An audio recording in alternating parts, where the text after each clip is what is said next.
Okay, so we're going to be doing our primary cup on this project. This is the reference if you want to take a screenshot. And we're going to start off, you can see that I have my underpainting and my value study right here in the same shot. So I'm going to be using the value study as a reference to make sure that I'm staying in the value range that I need to, that I'm not going too light or too dark. Especially with these first initial marks, you'll see that it's really important to be able to know what values you're making and where you're scaling your image, that if you go too dark or too light in these first initial marks, it's very easy to scale the entire image too light or too dark to start with. I'm starting with my darkest dark, and I'm starting it along the edge of the cup, very similar to the process that we used in the value study. The process will be nearly identical. The difference will be that in this primary pass, we're going to really slow down. I know I'm saying that constantly in our classes, that slowing down really makes a difference in terms of the speed of the painting. And the reason for that is that the more slowly and more accurately you paint a small section, the less likely you are to have to repaint that section. And repainting can be a cycle of repainting it over and over without actually refining it anymore. So you end up spending a lot of extra time and, quite honestly, a lot of inefficient time repainting a project and not making it any better. And so if you are going to repaint a section, and this is something we'll talk about in the next video of this secondary pass, or adjustment layer pass, that will learn how to repaint or adjust layers of paint in a way that is actually making a correction and making the painting better. And in theory, we don't have to do very much adjusting because we've spent so much time here in our primary pass getting the painting to be as close as possible to finished. And that all only works if you're really going quite slowly. So I wanted to mention that this whole demo is an hour and a half. It's quite lengthy, but it took me probably 4 times that length to sit down and paint this. And I did do it all in one sitting, but it was like a full day. So 4, maybe 5 hours to sit and paint this. And so all of this has been sped up considerably. So keeping that in mind, look at how slowly I'm moving across the shadow space, that even just painting this circular shadow that the cup is casting on the ground plane took me close to an hour's worth of time. And that can seem like a lot of time if you're comparing it to how quickly we painted the value study, that the whole value study was done, within 40 minutes. And so you can see when I say I'm slowing down and I'm asking you to slow down, I'm very much following my own advice here. And that's probably the advice I give most often, and also the advice that is most often ignored. So I really try and harp on that, but I'll try and keep the reminders of that particular skill to a minimum from now on. But just know I do take it really seriously. From here, I started with smaller brushes towards the beginning because I really wanted to make sure that I got the edge of the painting, that sharp line of the cup, really strongly. But now I've moved into bigger brushes, and I have one warm, bigger brush, and the one I'm using currently is a cooler, bigger brush, so that there's some variation in the color information of the shadow. Again, very much like what is happening in our value study. And notice that this is a great example at this moment of context, that if you pause the video here really quickly and you just look at how dark my shadow looks and how much it looks like it's just one big black void, that there's not any variation to it, that there's no color separation, it just looks black.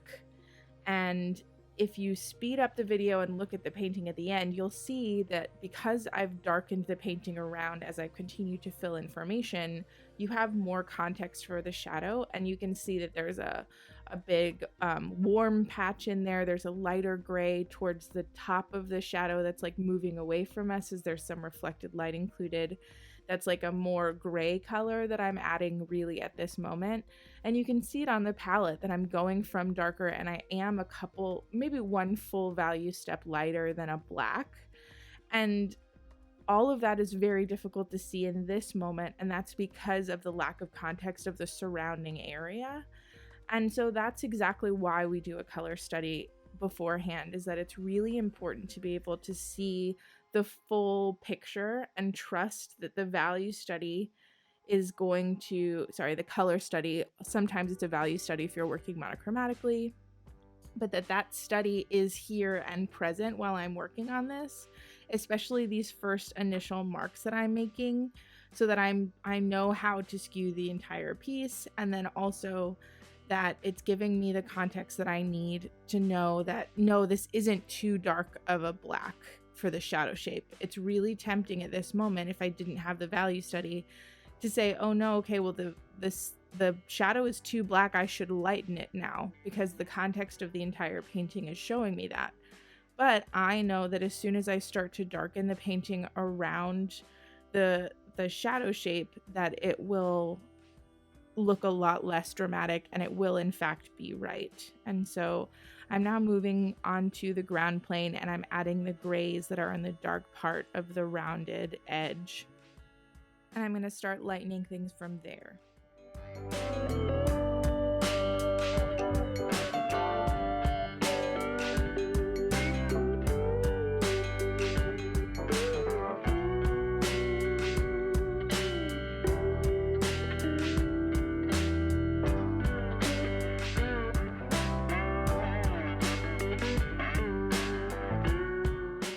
You'll see that I'm being particularly careful about my edges and my drawing shapes, that I'm being quite slow around the edges of the shadow shape as well as the edge of the ground plane of the rounded edge in the back of the environment.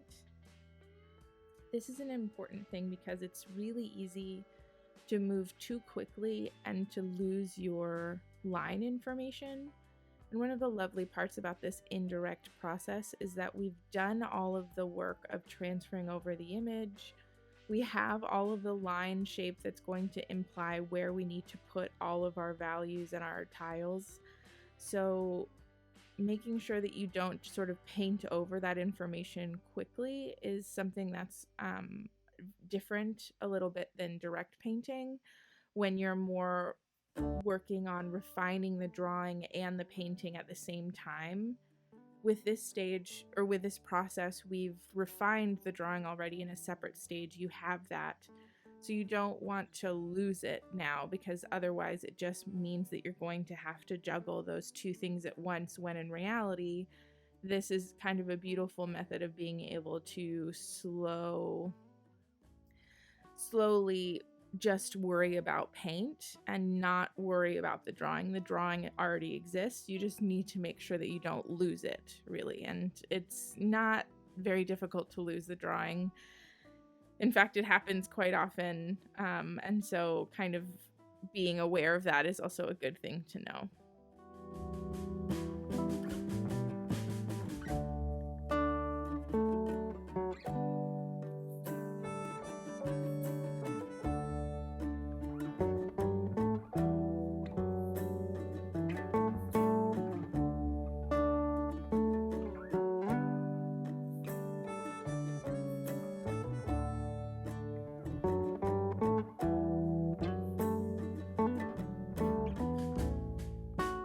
I think it's very helpful if, while I'm painting this piece, you have the reference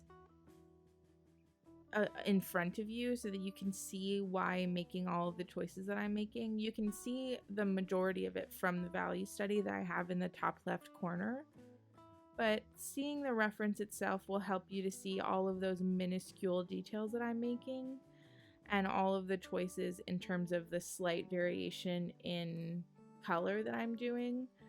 It's trickier with these pieces that are nearly monochromatic, and that's a great thing to practice, is that it can feel really easy, especially coming out of doing any monochromatic painting, to leave this whole piece without very much color and So you can see I'm really trying to make an effort to add in more yellow ochre as we move towards the lights, and then I'm adding little bits of cadmium red, and then I'm breaking that up by adding a little bit of titanium white that is going to be slightly cooler.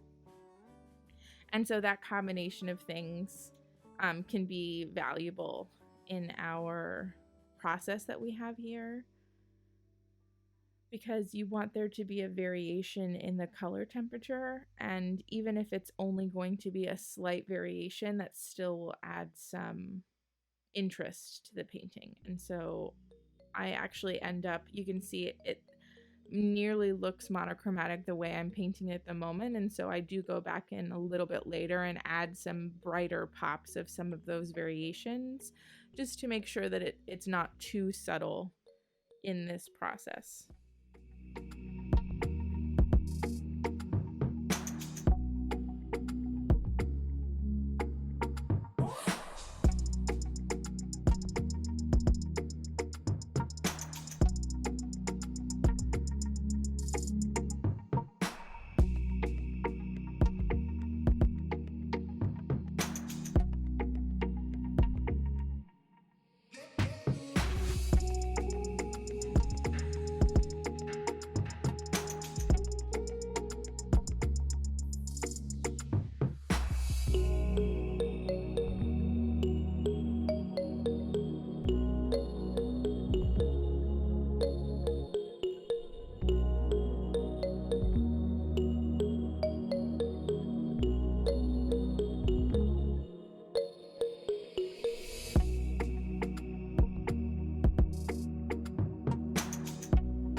For this shadow that the cup is casting onto the ground plane, I worked from the inside part of the shadow, the darkest part, and then now I'm creating tiles around it that are getting slightly lighter, and that will match the value of the lightest part.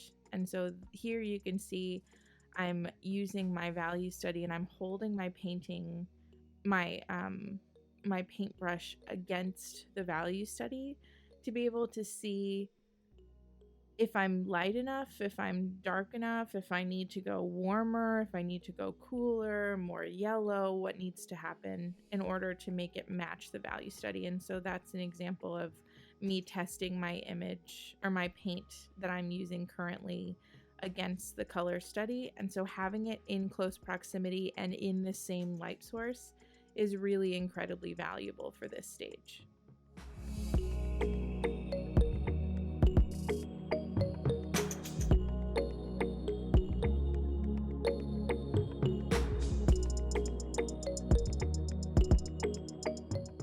I'll call attention to my palette organization again. You'll see I'm still trying to stay darker towards the top and come lighter as it comes down.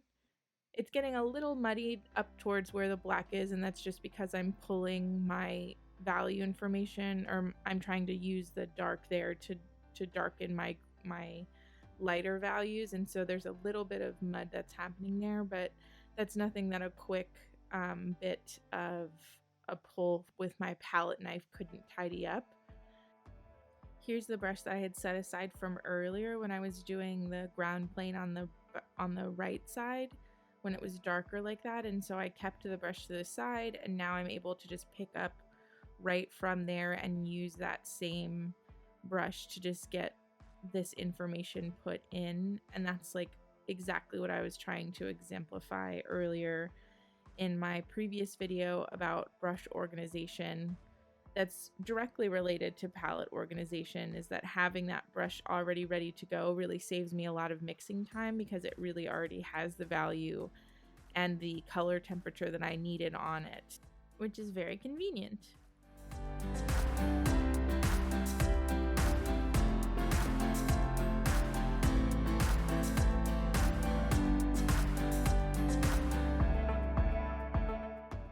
Using my finger to brush away a little bit of the excess that I got on the actual handle of the cup itself. I don't want to lose that edge of that drawing, so trying to be really careful not to cover up the edges. I'll talk now. Actually, that brings up something that's valuable to know, is that if you don't have the opportunity to do this all in one sitting, you'll really want to consider your edge work. That what I mean by that is that you want edges to be softened into each other. Even if it's going to be a sharp edge, you still want there to be a little bit of softening that happens between one plane and the next. So a really good example of this is that cup shape itself, the handle of the cup.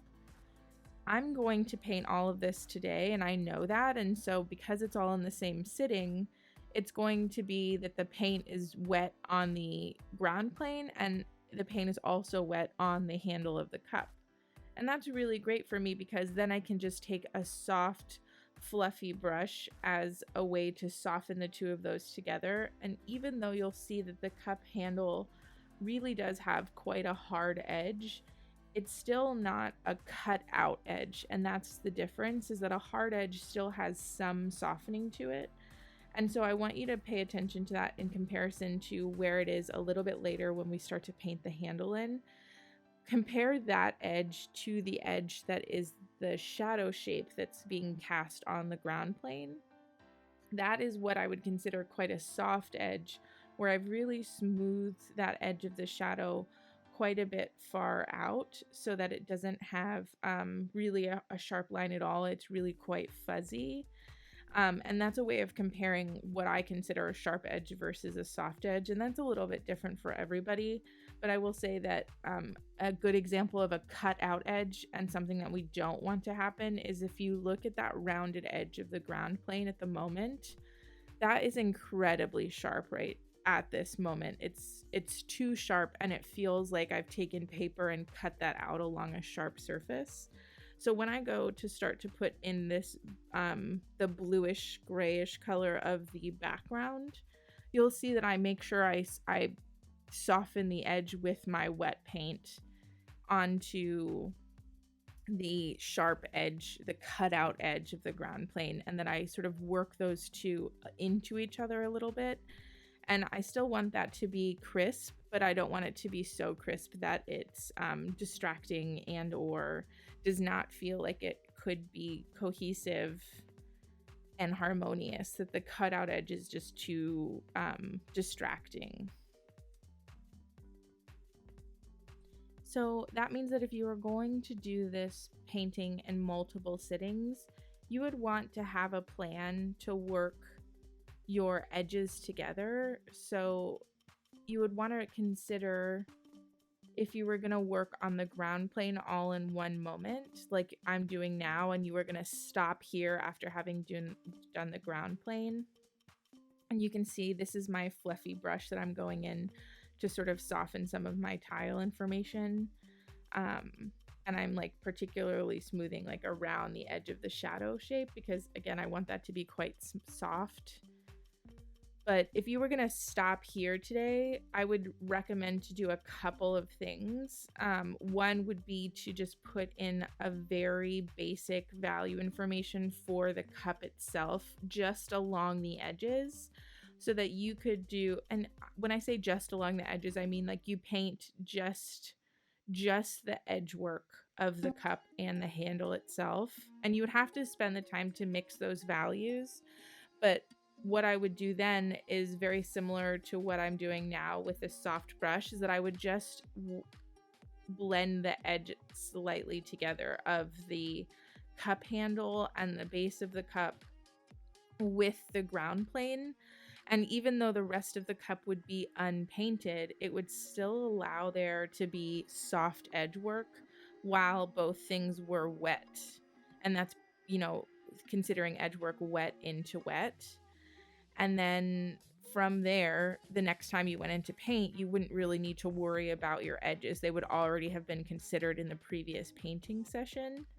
And I would do the same thing, just like I'm doing now, just the bare edge of the environment, so that you don't have to paint the whole environment, but even just that amount of edge work. Then you could take a soft, dry brush and soften the two of those things together. And then the next time you came into paint, you would do what I'm doing now, where you just continue to paint the main body of the environment, but your edge has already been considered. And so that's what I would do if you were going to do it in multiple sittings.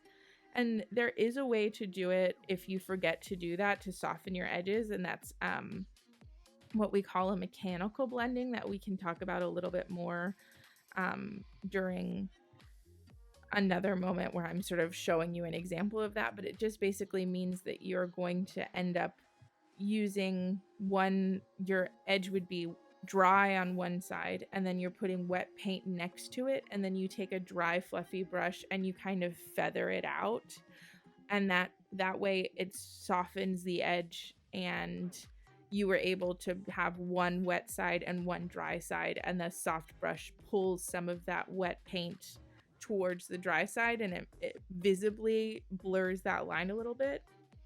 I will say, I don't think that's ever quite as nice as having a wet into wet edge. So if you can remember to do that, that's an important part to sort of juggle while you're doing all of this, or even just planning for when you're going to sit down, what parts you're going to execute and why. So all of that is all important things to think about in this indirect process.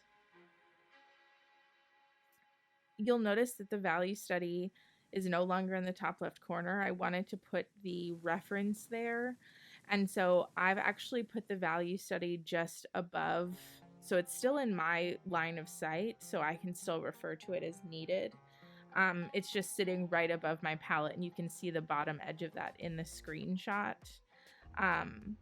But that's where it's gone. So this is just so that you can kind of see more of what I'm seeing when I'm referring to the reference. And again, if you want to have that up available to you so that you can see it in more detail, that might be valuable, because you can't really see very close up to some of these choices that I'm making, particularly when we get into the main body of the cup.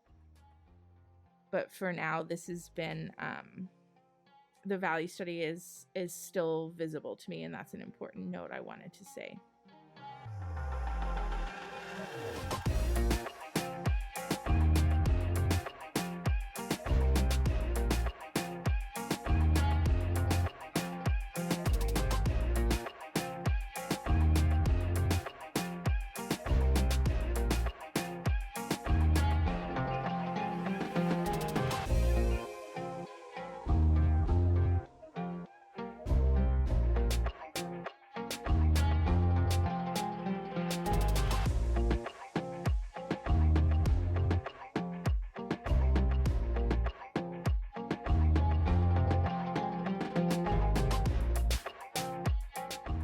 So here's my clean dry brush that I'm using to soften bits of the environment. And then you'll see I'm carefully paying attention to that edge. I really want it to feel just like what we talked about, that wet into wet softening. And you can see I've actually pulled a little bit of the paint here. I need to stop every little while. You'll see I go off screen, and I'm just wiping that dry brush on a paper towel that's clean as well. And that's to make sure I'm getting any excess pigment off. At some point I'll have to switch to a new dry brush if this gets too much pigment on it, because it will start to affect the rest of the painting, and I'll be like dirtying the tiles that I've made. And then as I do that, it actually lightened a little bit with that clean dry brush, and so I'm just darkening it with a small detail brush at the moment. This is just a small round, so that I can go in and correct any of the lightness that it sort of over exaggerated. And I don't want that edge to be too soft, right? That's the other side of the coin. And so it got a little too soft. And so I went in and I darkened that edge and sort of crisped it just a little bit. And then you'll see that there's going to be times later where I use another dry brush to sort of soften it again. And so it's a push and pull process. This is me correcting when I was pulling the paint with a dry fluffy brush. I actually went into the cup too much, and I lost that edge of the ellipse.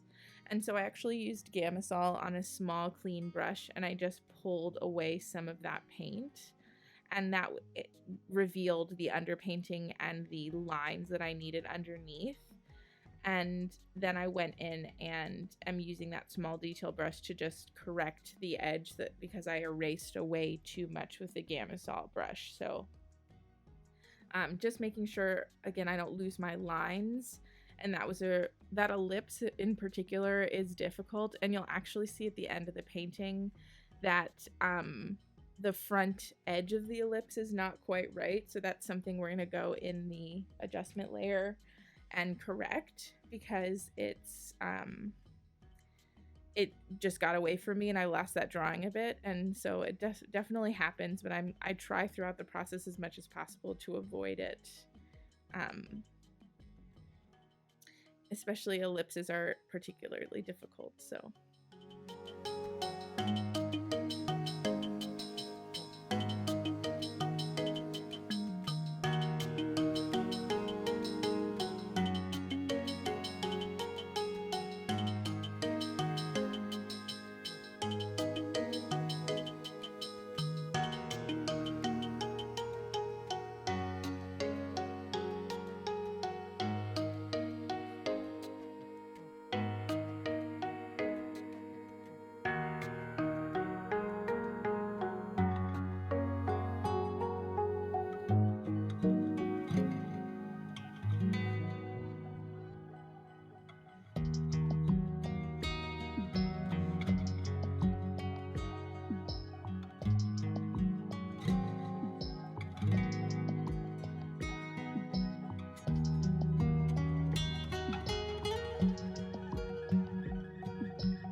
So here I am adding a little bit more color information to the environment, particularly around the edges. I want that top center part of the background to be as cool as possible, because I really love the contrast that creates with the cup itself, with the warmth and gold of the cup, and then the direct contrast of the cool environment. But leading around to the environment, I don't want it to just all feel too cool and too gray. So that's why I'm putting a little bit of a pink, purple, and more yellow ochre kind of gray in the environment to create interest around there. And then I'm going to darken this edge and see if I can lose it a little bit with the table. I like things like that, where sometimes in the composition there's a lost edge. And so I've chosen to put one in sort of right here on the back left.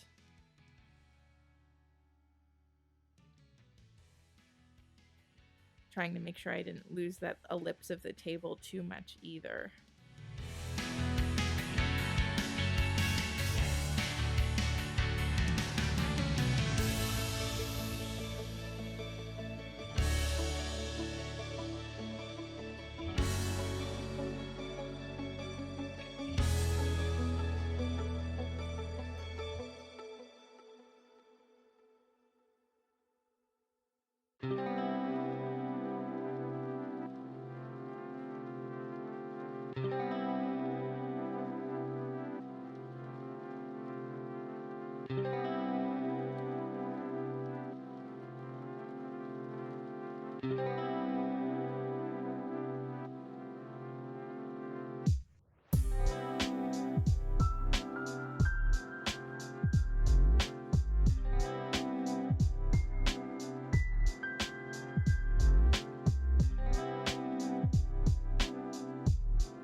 So it would be pretty common for a lot of people to say that the environment is like done, especially for this setting.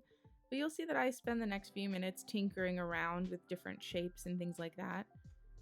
I think this is a stage that's often skipped when it comes to working on an indirect painting like this, that it's really easy to just say, okay, well, I'm going to do another pass, so I'll just go ahead and fix any of these little imperfections in that pass. But everything is a lot easier to fix now while everything is wet, and it's not going to look the same. Certain effects don't work if you're working with a dry paint layer that you're doing adjustment layers on top of it. So since everything right now is working wet into wet, it just has made sense for me to spend a few minutes really tightening up and getting it as far as I can before moving into the main pass on the cup itself. So that's what I start doing now, but that spend a few minutes, I really recommend it on that last bit of the cup, of the environment, and tighten it up as much as you possibly can. That you really can't do anything else, either because you've applied too much paint, or it's that it would be totally repainting a section to make an adjustment. Really just try and take it as far as you possibly can. So here you'll see I'm making a new pile for my darks that are going to be slightly warmer than the environment has been, but I'm making sure to keep them in the top right corner, and then I'll continue to come down the palette and make them lighter, just in the same way we've been organizing this entire time.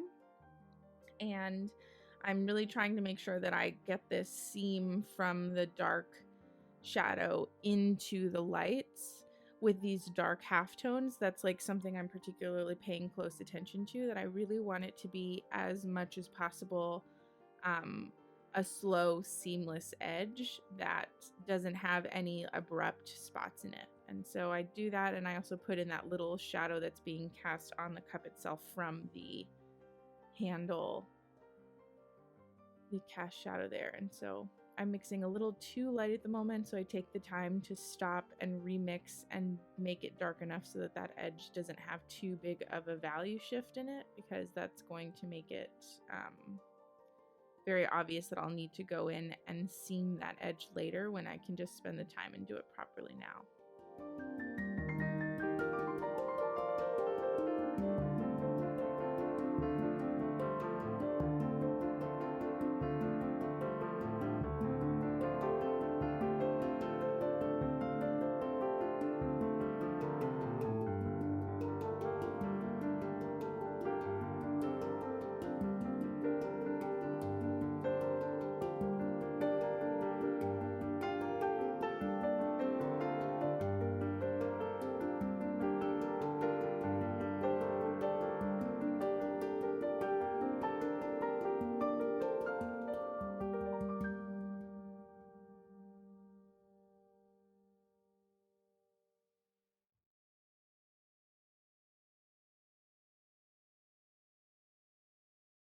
You can see that when I'm working the same way that I did in my value study, and that if I have a value that's on my brush, I'm using it sort of all over on the outside of the cup, and I'm just trying to place that particular value in all the places it needs to be.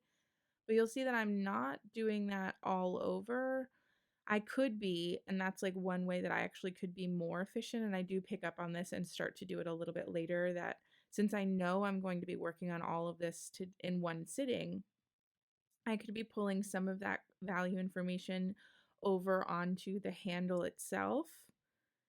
Now, I think I am about to do it here pretty soon, but if I wasn't going to do that, if I wasn't going to work on the body of the cup and the handle all in one sitting, I would want to do exactly what I'm doing now, where I'm working sort of over in small sections. So the outside of the cup could be done at a totally different time than the background, than the ground plane.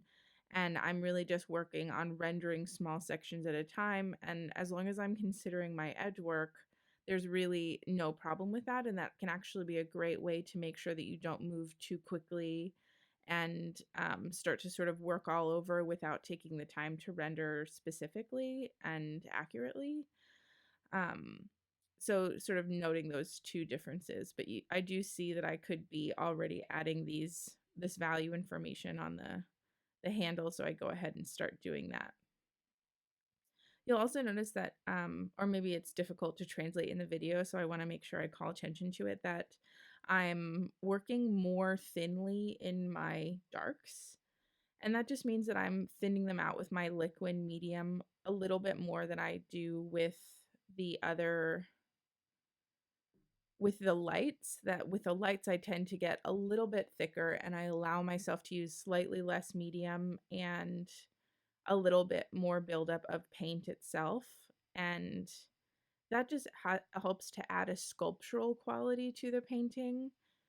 With starting out with painting, I don't think it's a good thing to try and focus on this. This is just something that I want you to sort of be aware that happens, so that you can start to sort of recognize it and maybe start to implement it. But honestly, it should be done a little bit later. Right now, the main focus is just to get you to have clean, non-muddy color information, as well as good solid transition in value information, as opposed to specifically worrying about more advanced painting techniques. I just want to call attention in case any of you, because I've had this question in the past from newer students, that is what's happening, and that the thinner darks and the thicker lights just creates a painting effect that feels more sculptural and more three-dimensional, but that it's not necessary to do at the beginning. And if you just have a totally thick painting all the way across, that is not in any way a problem. It's really that you just don't want to paint too thin anywhere.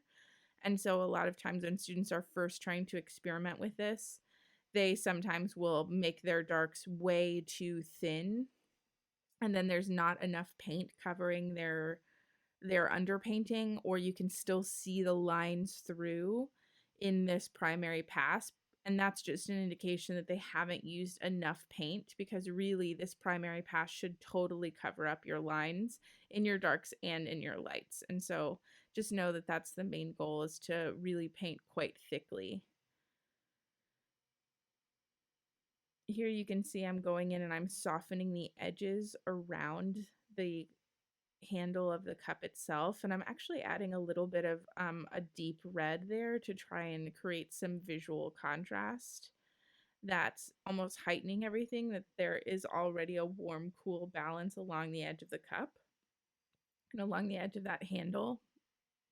But I'm really making sure to heighten that by adding little bits of deep red with some yellow ochre in it, and that's creating even more visual contrast. And it's really small amounts of this. I'm just putting it in a couple of places, but that does heighten the contrast visually, which is an interesting effect.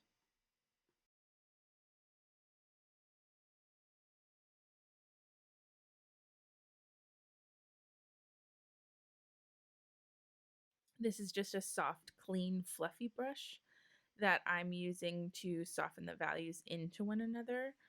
And that's particularly around the shadow shape, so that I can see if I need to do any correction sort of over there, and making sure that the shape is following that curve along the edge of the cup. And then I actually just put some deep black in right along the terminator line of the cup, to make sure that the shadow shape has a little bit of reflected light that's coming into the shadow that's along the very right edge, but that the terminator line is as dark as it needs to be. And so that is just a bit of pure black that I'm adding in, both to the cast shadow on the cup and the core shadow on the cup and the core shadow on the handle of the cup. You can see there's a lot of terminology, and so I really am trying to be specific with the words. But if you aren't familiar with a core shadow versus a cast shadow, it's very much something that's very easy to look up, and I recommend that you do that just so that we're all on the same page in terms of what I'm referring to at what specific time.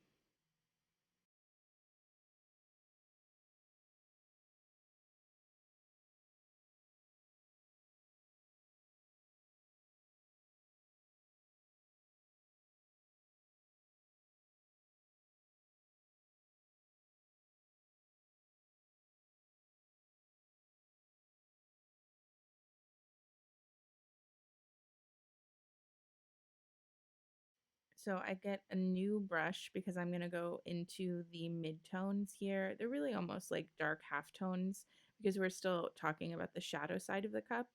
And I'm starting to work in there with the new brush that I have. And I'm starting to just add tile information right on top of the previous tile information and starting to lighten that reflected gold edge.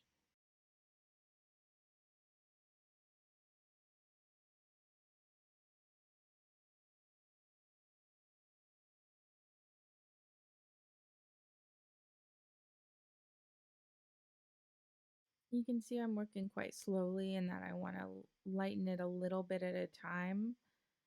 And I'm taking my brush away every few minutes. I'm really trying to just make sure that I'm really looking at the reference very closely at this moment and trying to get all of those little tiny value shapes.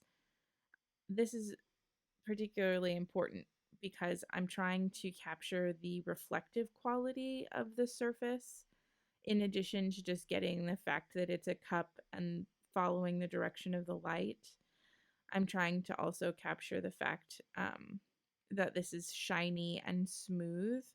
And so a lot of these little value choices that I'm making now are going to be the things that reflect that information. And so that's why, it's important to sort of zoom in, and I like digital reference because you can zoom in like that, and so that's kind of great, especially you really want it to be like high quality to be able to do that. It's really also important to practice doing things like this from life because that is harder to see, obviously, from a three-dimensional surface to translate that information to a two-dimensional surface. If it's already two-dimensional in the form of a picture, it's easier to translate that information because half of that translation has already been done for you. And so you're almost able to just see it more clearly. And that's sort of something that I recommend that everybody practice. I'm happy that we're all sort of going along with this particular project together so that you can have a good base for this. But then also, I would like for you to practice this from life and set up a still life in a similar way so that you can see the different translation from life to in person, or pardon me, from photos to from life. I'm starting to put some more green information in, and that's using Ivory Black and the yellow ochre, and that's has a little bit more of a green tinge to it.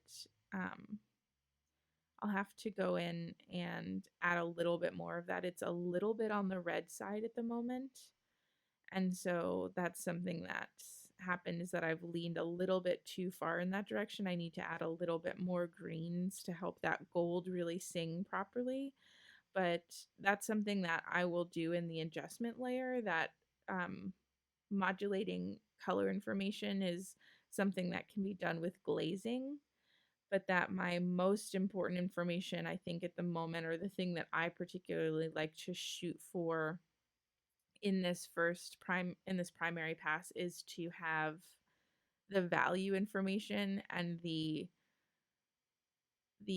tiles value and value placement accurate as possible with the color as good as I possibly can make it. But if I have a hierarchy, it's keeping the value information smooth and seamless. And then it's making sure that I've not lost the drawing.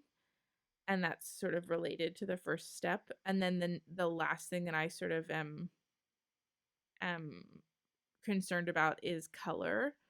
And while you can see I'm very carefully rendering all of my colors out so that I have a lot of information in terms of variety of color, I definitely consider it to be very important, and that's what this whole video is on. But it's actually the value information of a painting is actually the most important information in order to translate realism, and the design of it, including, which has a lot to do with the value information, is the thing that is the most important piece about any painting. And so those things are the most important. And then with the color, if I've skewed slightly red or not green enough, that is something that in an adjustment layer, it's easier to make a correction with, as especially if I've paid very close attention to how smooth and accurate I was in terms of the value relationships in the first pass, and how much paint I've used, that if it's all quite even in the transition from dark to light, and that things are smooth and it's not patchy in any place, that doing a glazing layer of color over one particular spot that's smooth and dry underneath is not incredibly difficult. So I'm using all of that information in my first pass because it can help me to determine the steps that I need to make now versus later. And that's an important distinction to make, whether I need to know, and that will come with practice. I'm trying to give as much advice on that subject now, but a lot of that is going to be you just continuing to do this and realizing what you need to take the time to stop and correct now versus what would be a simple enough change in an adjustment layer, and therefore would be actually more efficient to do in that layer as opposed to repainting major steps now. And this changing of color is something that I need to be in the ballpark with. I can't be drastically off. That wouldn't require a lot of repainting in the adjustment layer. But if I'm within the ballpark, but I just need to skew it slightly one way or the other, that is something that is not super difficult to do in the adjustment layer, and actually might be more helpful to do then, because in my adjustment layer, my primary pass, pardon me, will be completely dry. And so if I'm going from red to green, which are on opposite sides of the color wheel, right? They're complementary colors. That if I do that now, it's very possible that my colors will muddy, because if I'm working with wet paint and that's red, and I try to go on top of that while it's wet with green, I will create more of a brown color. But if the first pass is dry and I'm working on top of it, it will be easier for me to change that color information because the wet red has been dried already and I'm not working right into that. I'm working paint on top of it. And so that's kind of where that decision came in, is that you can see it's slightly too red, but it's not anywhere within a problem range where I would have to repaint it. And if I was doing that, I would try to be aware of that during this process. So right about now, if I was trying to skew it, then I would paint the green on top of it now and just allow it to be a little bit muddy. And that's kind of the choice that I would make at this moment. And then I would glaze in more color in the secondary adjustment layers. And it would be better if it was way too red to have that be the case, where it was just slightly too brown and muted. And then it would be more similar to a dead color layer, if you've heard that before, where I would just do that primary pass as more of a color with more muted than saturated colors, and then that information would then translate over to doing more of a glazing adjustment layer where I'm primarily focusing on enriching the color information. Whereas this, I'm just going to slightly skew it one direction to the other.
I'm heightening a little bit of that red that I put in earlier. That's just those slight details of that warm, cool.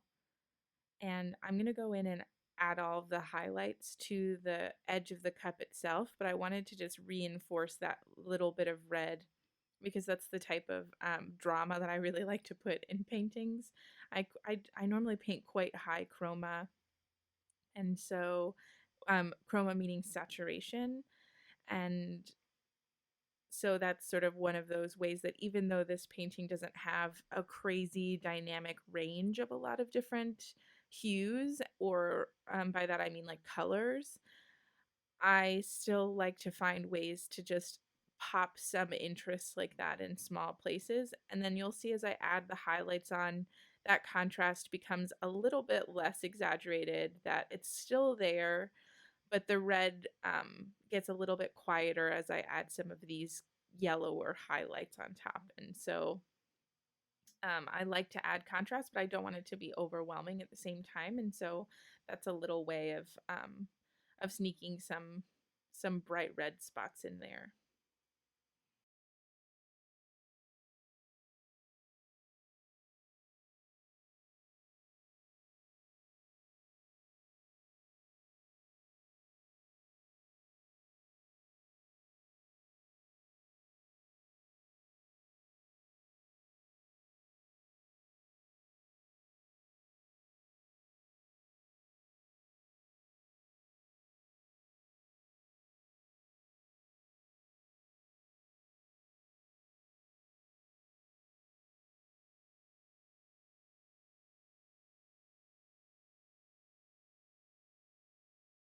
This is me. I'm working on softening the edge between that highlight and the plane change of the rim of the cup handle. That I just wanted to use a really soft little fluffy brush to be able to make sure that those edges are sitting softly against each other. And I'm doing the same thing with the environment, that I'm going back to where I painted that information, and so it's nice to have my tiles there that I can just go back to, and just treating the edge so that it's not too sharp, and just running my soft brush along that edge sort of softens it so that it's not cut out like we talked about earlier.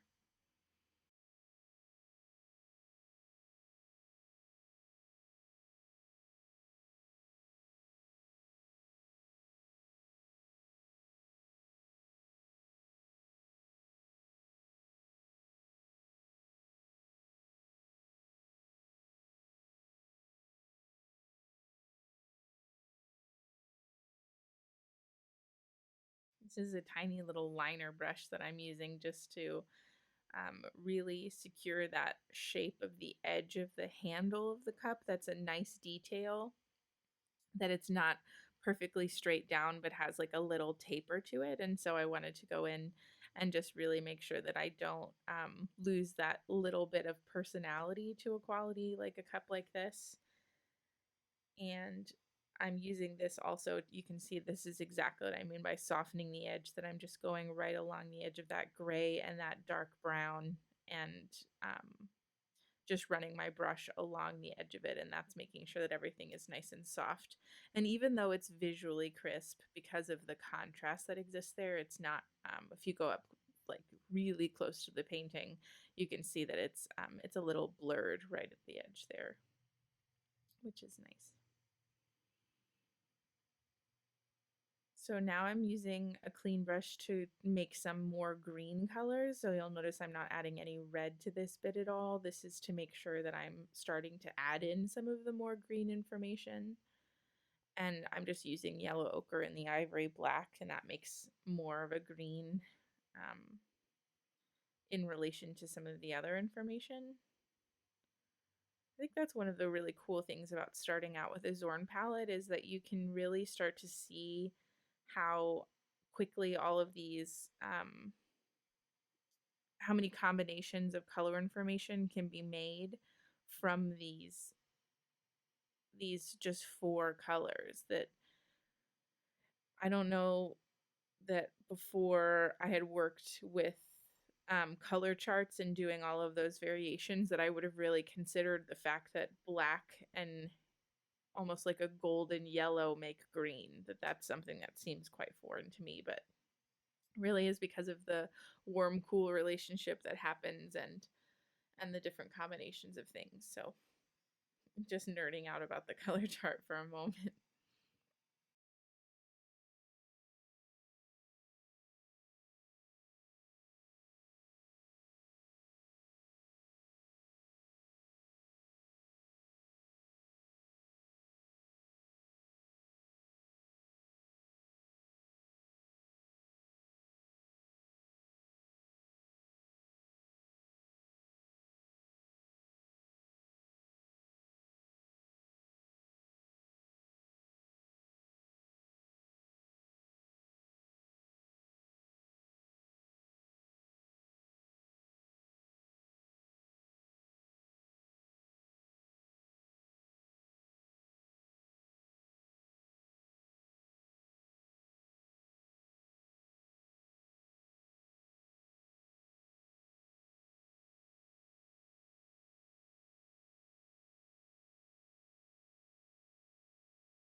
It's in this section that you'll start to see as I go in towards the lights. There's just going to be a lot more variation in the amount of hues that I'm using. And I think that's what brings a lot of the interest to the center part of the cup in general, that you have grays and greens and golds and reds and a huge combination of those in between. So that's something I'd like you to keep an eye on as we continue on, is that you'll see I just start to mix a crazy variety of color information, and each time I'm really almost changing a value, I'm changing color. And so that towards the end, it really just looks, and like on the painting, it doesn't feel like I've used that many colors, that if you're looking at the painting versus the palette, the palette feels like it's really kind of crazy in how much color variation there is, but all of those subtle changes really make a difference visually to the interest of them. And so I challenge you to use a large variety of color information as well. And I don't want to imply that it's random. I'm very much looking at the reference and painting what I'm seeing, but I'm allowing myself to, or I should say challenging myself to see even slight variations in that color information and mixing a new slight variation, as opposed to lumping it all into this is gold and this is, I'm making the distinction between a green gold and a red gold and a gray gold and a purple gold and all of those different combinations of things, so that the combination from a distance, you can see that the local color feels like this is a red gold in this section and this is a green one and things. but when you come up close, it really is a lot more varied than that.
To give you a little reference on time, about 3.5, maybe 4 hours into the project at this point. I've definitely gotten up and walked around, went and had lunch. I really like to spend about a 3 hour sitting at a time and then give myself about a half hour to an hour of a mental break. And then also when you come back, it's just a little bit more fresh because you've had some time away from looking at it. So you can see mistakes that you've made and have the ability to make some of those corrections with fresh eyes.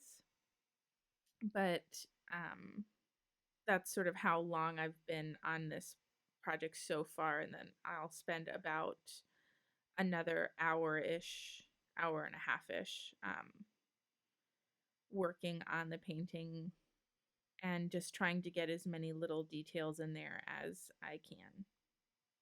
The video will only go on about another half hour because I've tried to speed things up as much as possible, but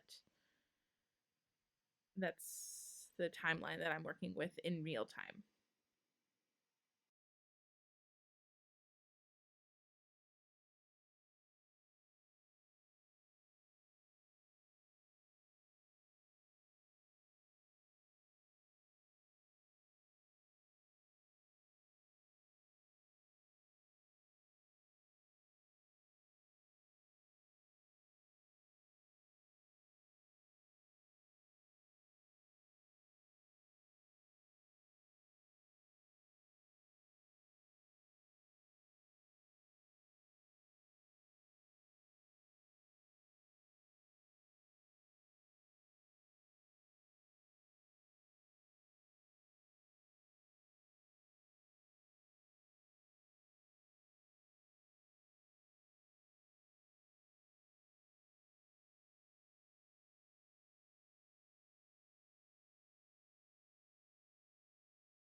I've switched to using quite small brushes now that it's really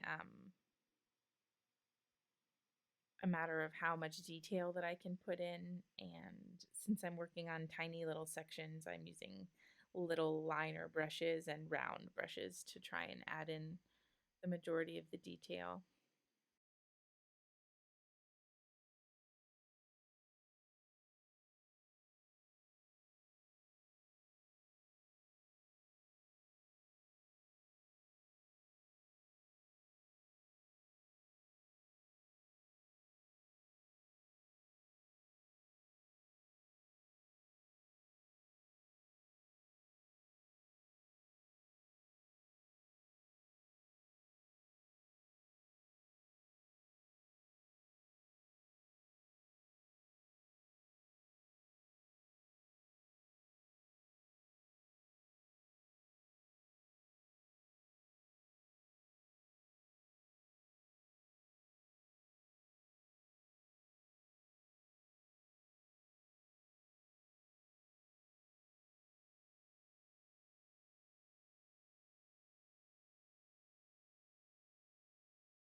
This part of the painting is always a difficult one. It's close to being completed in the primary pass, but that center part of it hasn't quite come together yet, and so it's in what I like to lovingly refer to as the ugly stage of the painting.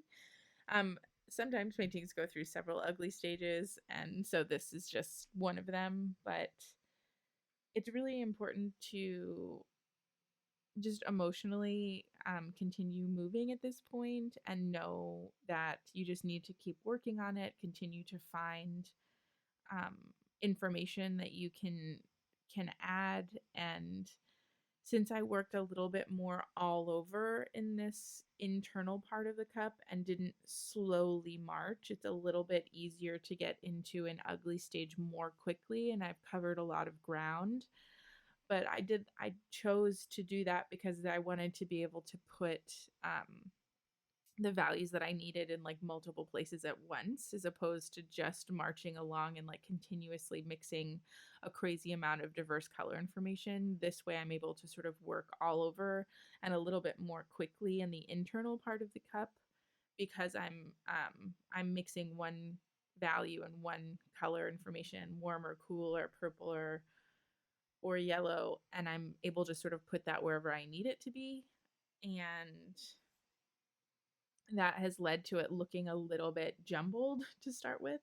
But I'm just going to continue on in that process, trust the process, and allow it to be in this ugly teenager kind of stage at the moment. And then you'll see it does come together towards the end of the primary pass. And so, if any of you ever feel that way, I just want to say that I experience this with every painting that I ever paint. And there are definitely moments where you look at it and you're like, what is happening? But that's very, very normal. And I think that that's one of the easiest things to allow it to defeat you, is this particular moment, or whatever moment that ends up looking like for you. But trust the process, keep going, and know that it is incredibly common that there if you talk to other painters about the ugly stage, I promise you they will commiserate, because it's just one of those things that's part of this. So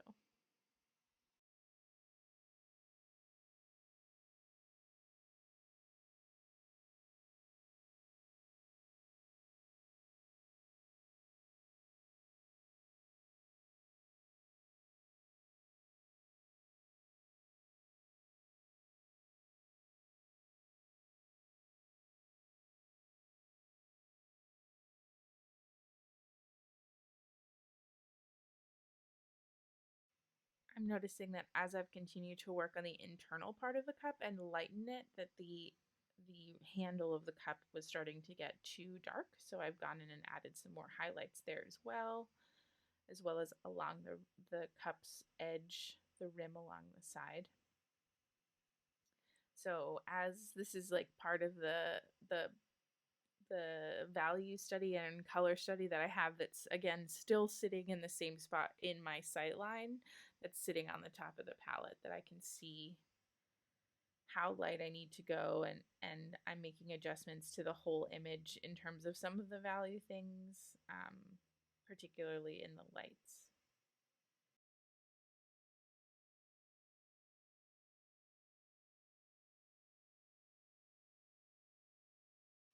It's right around here, and I can say that when I now that I'm watching this video back and doing the voiceover, that I lose the ellipse edge. I had it a few moments ago, and in this tinkering, I lose it, and it just becomes a little wonky, which is unfortunate because I was quite careful this entire time to keep that edge safe in the drawing process. And being able to see it throughout this primary pass. And so you can see it's just that front edge of the lip. It doesn't feel like it's quite rounded enough. And the edge I'm working on now, that outer corner as it comes in, it just feels a little bit squished. And this is something that is an incredibly important part of this painting. The whole thing, the whole realm of realism sort of is slightly diminished if this is not perfectly round.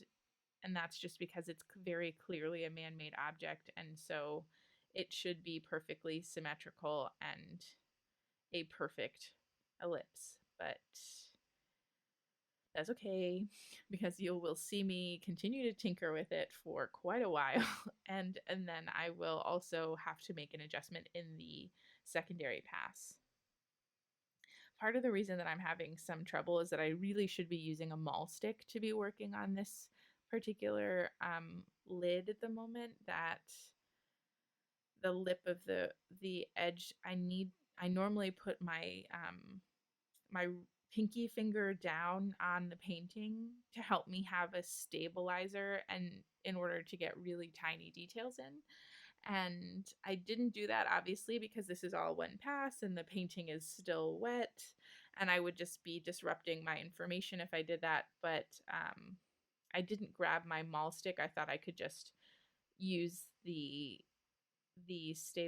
I'm putting my pinky at the moment on the panel itself, or the easel itself behind the panel, thinking that that would be sufficient as a stabilizer, and it just wasn't. And so I'm kind of winging it, and that's a choice that I'm making that sort of comes to bite me in the butt, that I will have to make an adjustment on in the next pass. But that is okay, just one of those things.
So you'll see I'm starting to get, I'm still playing around in the midtones here, but you'll see I'll start to add in some of my lightest lights that are just in the base of the cup that are really quite cool. And then I start to tinker around and really just correct as much as I can of those tiny little value shifts and things like that.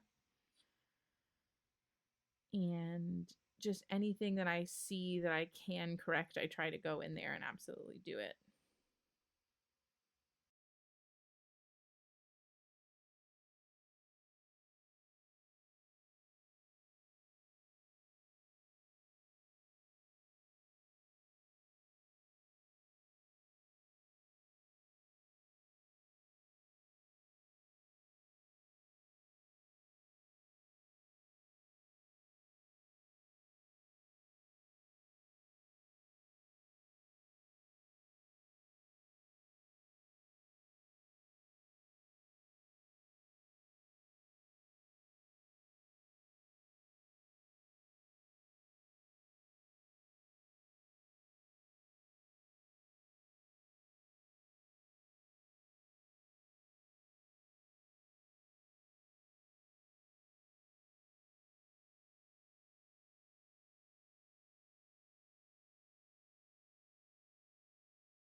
Here I'm using a soft, fluffy watercolor brush as a blending brush, and I'm going in to the outer edge of the cup and softening those things. Using Liquin as my main medium is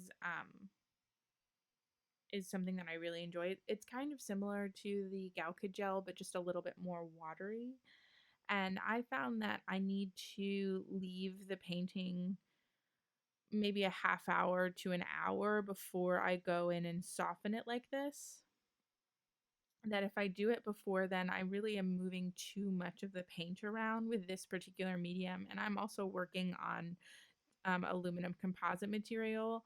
So that means that my panel is incredibly smooth and slippery. And so that combination of things, that even with the lightest of fluffy blending brushes, I just need to wait a little bit of time to allow the liquid to tack up a little bit. And then that way I'm not moving too much of my paint across the surface and sort of over blending. That over blending will make the whole painting look kind of smooshy, if I can use that as this adjective and as an adjective, that smooshy and kind of almost plasticky. That can happen sometimes, that over blending can make things just feel a little bit inauthentic. And if you have no tile information, that it's just they're smoothed out, it sort of loses some of its specificity. And so I don't recommend that. And so that's something that's very particular to me and my medium and what I'm comfortable with. So I definitely recommend that you sort of play around with your medium that you're using and sort of see what that is like for yourself. And that's another thing that you can consider. So I'm going here internally, and this paint is a little bit more fresh, so it does move a little bit more than I want it to. But you'll see I do come in and start to make some adjustments on top of that as a way of sort of remedying some of this blendiness. I normally do this towards the end of the painting process because I want it to be that the blending is not something that needed to be done, but that I just enjoyed to have the tiles smooth together slightly more. That if the blending is being done because I'm using it to mechanically smooth some tiles, I don't think that's the right call for what my goals are. That it just means that I wasn't specific enough in laying my tiles down in the first place. And then also blending, as I'm sure, or maybe you've experienced, is that it does sort of diminish a little bit of your light information. It just makes it slightly darker. So I'm going to go back in and add some little pops of higher chroma, and then also retouch up my highest highlights.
So we're nearly done now. I'm just looking at my value study and I'm realizing that the center part above the cup could be a little lighter and a little cooler.